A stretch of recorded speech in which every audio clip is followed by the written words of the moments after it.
الفاتحة. أعوذ بالله من الشيطان.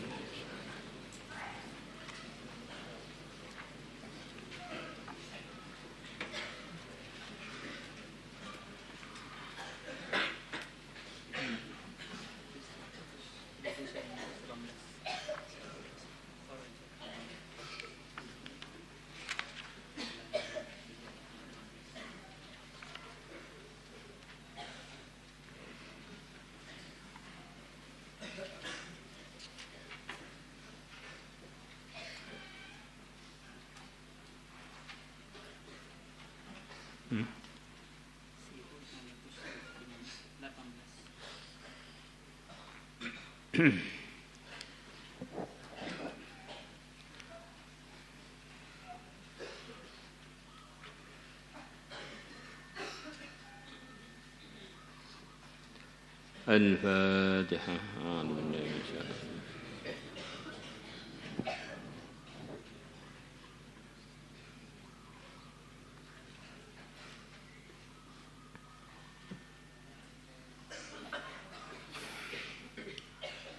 بسم الله الرحمن الرحيم.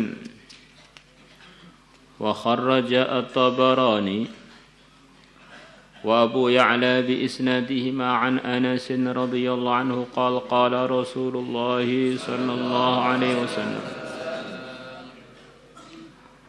من دفع غضبه دفع الله عنه عذابه.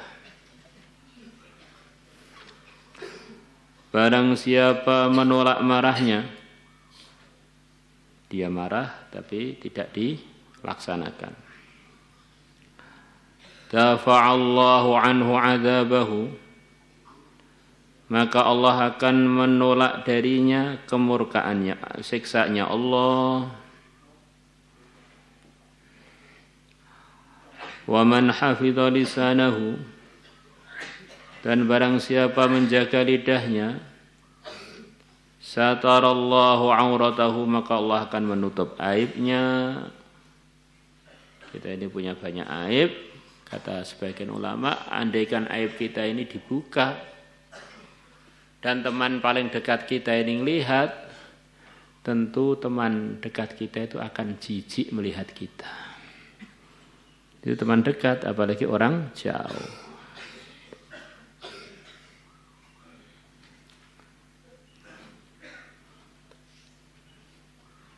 Di manusia ini selain para nabi, para rasul, memang punya aib-aib. Maka kalau itu dibuka di dunia atau di akhirat, akan menyedihkan, menyusahkan dan memalukan yang punya. Maka di antara usaha amal yang dijanjikan oleh Nabi akan menutupi aib-aib kita adalah dengan kita menjaga lidah kita. Ya Allah.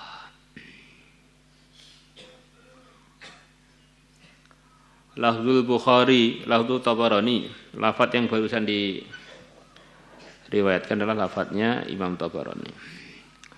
Wa qala Abu Ya'la, man khazana lisatahu, barang siapa ngontrol atau menjaga lidahnya,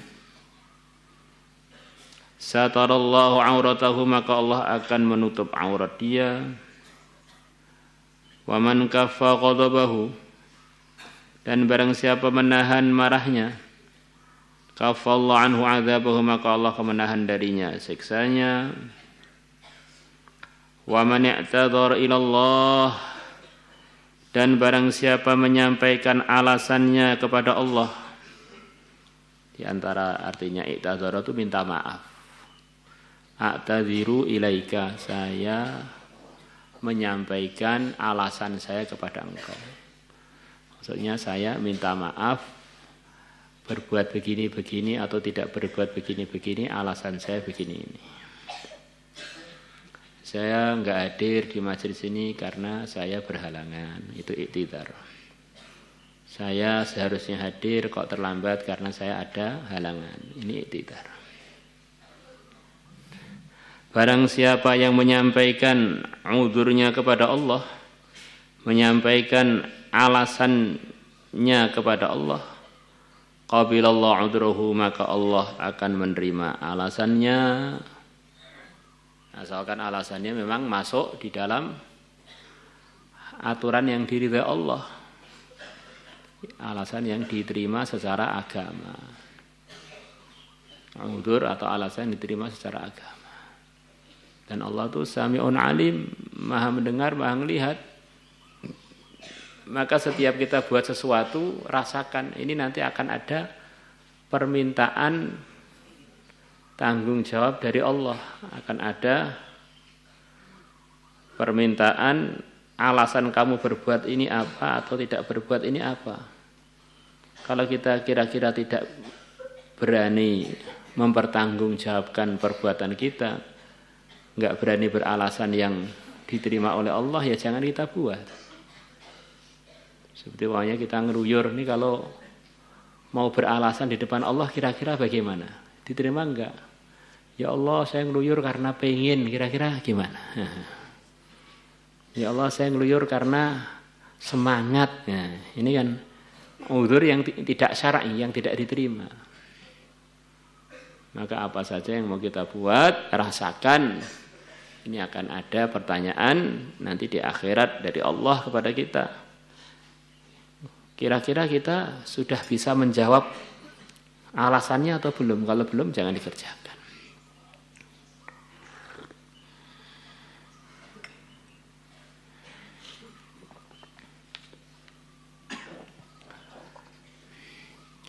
Maka begitu pula di antara perintah agama kita ini supaya punya budi pekerti, punya akhlak seperti yang dicontohkan oleh Allah kepada hambanya. Selain urusan kesombongan, itu haknya Allah. Selain ujub, kagum pada zatnya sendiri, itu haknya Allah. Maka di antara perintah agama, takhallaqu bi khuluqillah, kurang lebih begitu. Berakhlaklah kalian dengan akhlaknya Allah. Di antara akhlaknya Allah kepada hambanya, perilakunya Allah kepada hambanya adalah kalau hambanya mengungkapkan alasan yang benar, maka diterima oleh Allah. Nah, kadang-kadang orang itu begitu kaku, dia sendiri juga punya salah. Ada orang mengungkapkan saya nggak datang, ada alasannya begini, alasan begitu, tetap nggak dia terima. Pokoknya aku nerimo alasan. Kok ngungkul-ngungkuli Gusti Allah. Tapi jangan terus ini digunakan untuk kita nyangkal ustadznya, pengurusnya. Pengurus ini rojo perengon ini. Allah aja nerima uzur kita kalau memang kita punya uzur. Masa dia nggak terima uzur, pengurus bangsat. Kan begitu, itu akhirnya ngajinya untuk ngajari nakal akhirnya. Wa an Raq bin al-Masri qala Rasulullah sallallahu alaihi wasallam, tuba, keberuntungan, liman amila bi'ilmihi, untuk orang yang mengamalkan ilmunya. Wa anfaqal fadla min malihi, dan dia menafkahkan yang lebih dari hartanya. Hartanya yang lebih dia korbankan. Wa amsakal fadla min qawlihi, dan dia menahan kelebihan dari perkataannya, perkataan-perkataan yang tidak berguna. Istilahnya bahasa Arabnya fudul, perkataan lebih itu kita tinggal. Wes, perkataan ini bagaimana, semuanya itu isinya pahala, pahala, pahala, pahala. Rawahu Tabarani fi haditsin taqaddam. Wa kharaja Ahmad wa Ibn Abi Dunya fi kitab Sumti an Ali bin Mas'ad al-Bahili an Qatada an Anas radhiyallahu anhu. Qala Rasulullah sallallahu alaihi wasallam, Rasulullah SAW bersabda. Jadi amalan kita ini dan keyakinan kita letaknya di badan yang sama. Maka sangatlah tidak benar perkataan orang yang meremehkan salah satu dari amalannya anggota tubuhnya. Karena ini saling gandeng, saling mempengaruhi, saling mewarnai, saling menguatkan atau saling melemahkan, saling meningkatkan atau saling menghancurkan. Orang tuh yang penting hatinya, zahir itu ra penting. Nah, ini omongan-omongan begini, ini omongan yang nggak tanggung jawab. Kalau zahir nggak penting ya nggak usah punya muka, nggak usah punya tangan, nggak usah punya kulit, kalau perlu nggak usah kayak baju. Nah. Kita ini kumpulan antara zahir dan batin. Maka dalam hadis yang akan kita baca ini isyarat bahwa antara zahir batin ini saling terkait dan saling pengaruh mempengaruhi. Mulut, hati, amal itu saling pengaruh mempengaruhi. Maka ada salah satu yang nggak beres, nanti akan merusakkan yang lain.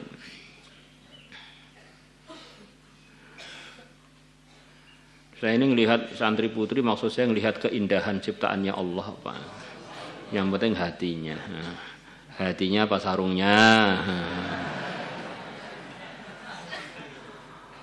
Wa kharraja Ahmad wa Ibnu Abi Dunya fi kitab Sumti an Ali bin Mas'ud al-Bahili an Qatadah an Anas radhiyallahu anhu qala Rasulullah sallallahu alaihi wasallam la yastaqimu imanu 'abdin hatta yastaqima qalbuh. Tidak akan lurus imannya seorang hamba sehingga lurus hatinya. Wa la yastaqimu qalbuhu hatta yastaqima lisanuhu. Dan tidak akan lurus hatinya sehingga lurus lidahnya. Wala yadkhulul jannata, dan tidak akan masuk al jannata surga. Rajulun, seseorang la ya'manu, yang tidak merasa aman, jaruhu, tetangga dia, bawa'iqahu, dari kejahatan-kejahatan, keburukan-keburukan dia. Ada orang tetangga-tangganya pada khawatir kalau dijelekin oleh dia. Kalau diganggu oleh dia, ini orang yang begini-begini ini tanda dia ini arak wafat, akhirnya enggak masuk surga. Tanda bukan orang iman. Tandanya dia ini beriman, kalau enggak tobat bisa gawat nasib imannya, nasib dirinya di akhirat sana. Masya Allah, ini kita masuk bulan Muharram, bulan yang begitu tinggi nilainya, bagaimana kita tingkatkan iman dan amal kita dan kehati-hatian kita, insyaallah. Begitu mulianya bulan Haram ini, bulan Muharram ini, sampai disebutkan dalam hadis, diteruskan oleh para ulama, ini bulan yang dinisbatkan langsung kepada Allah. Jadi kalau perkara ini dinisbatkan langsung kepada Allah biduni wasithah, tanpa ada perantaranya, berarti perkara ini menurut pandangan agama mahal, tinggi banget nilainya. Baitullah, rumahnya Allah. Khurud fi sabilillah. Kemudian dakwah ilallah. Kemudian apa? Ya banyak. Nah ini bulan Muharram ini dinamakan oleh Nabi kita dengan Syahrullahil Muharram. Bulannya Allah yaitu bulan Muharram. Maka nanti ada Tasu'a, ada Asyura. Bagaimana kita perhatikan semuanya, wabil khusus Asyuranya, Tasu'anya. Dan juga tirakat biar nanti istimak kita tanggal 25-26 jadi berkah asbah hidayah seluruh dunia. Amin. Sampai hari kiamat. Insyaallah. Maulaya salli wa sallim daiman abada